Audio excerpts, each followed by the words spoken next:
Potato stuffing வச்சு ஒரு பஞ்சாபி ஆலு பரோட்டா செய்யலாமா? வாங்க. Hi guys, welcome to Nirali life style. Dinner breakfast ரெண்டுக்குமே இந்த மாதிரி செஞ்சு பாருங்க. இதுக்கு சைடிஸே தேவையில்லைங்க.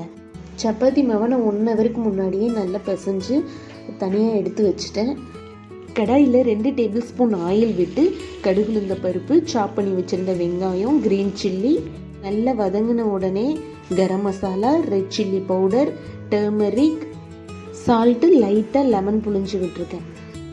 பாயில் பண்ண 3 பொட்டேட்டோவை இதில் நான் மசிச்சு எடுத்துக்கிட்டேன். திக்கான கன்சிஸ்டன்சிக்கு நல்லா மசிச்சு எடுத்துக்கோங்க. உங்களுக்கு ஸ்டஃபிங்லாம் உடையாமல் வரணும்னா சப்பாத்தி மாவு நல்லா நீங்கள் ஊற வச்சு எடுத்துக்கிட்டால் மட்டும்தான் இது சைடில் எல்லாம் உடையாமல் வரும். நல்ல பிக் உருண்டையாகவே நீங்கள் எடுத்துக்கோங்க. சப்பாத்தி மாவு மாதிரி நல்லா சாஃப்டாக அதை தேய்க்காமல் கொஞ்சம் தின்னான ரவுண்ட்லேயே தேய்ச்சி எடுத்துக்கோங்க.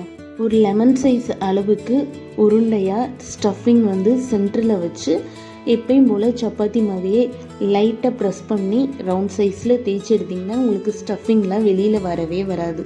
இந்த ஆலு பரோட்டாவுக்கு நீங்கள் ரைத்தா, வெள்ளரி பச்சடி இது சைடிஷாக வச்சுக்கலாம். மேபி இது மட்டும்தான் எனக்கு செட் ஆகுது. உங்களுக்கு என்ன செட் ஆகுதோ அதுக்கு தகுந்த மாதிரி வச்சுக்கோங்க. உங்களுக்கு வேறு என்ன டிஷ் பிடிக்கும், வேறு என்ன விளாக்லாம் ட்ரை பண்ணலாம் அப்படிங்கிறதையும் கமெண்ட்டில் சொல்லுங்கள்.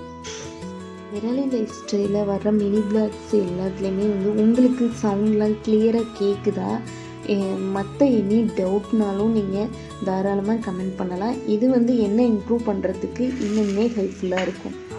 ஓகே கைஸ், தேங்க்யூ வாட்சிங் திஸ் வீடியோ. இந்த வீடியோ உங்களுக்கு பிடிச்சிருந்துச்சுன்னா மறக்காமல் நிராலி லைஃப் ஸ்டைலை சப்ஸ்கிரைப் பண்ணிக்கோங்க.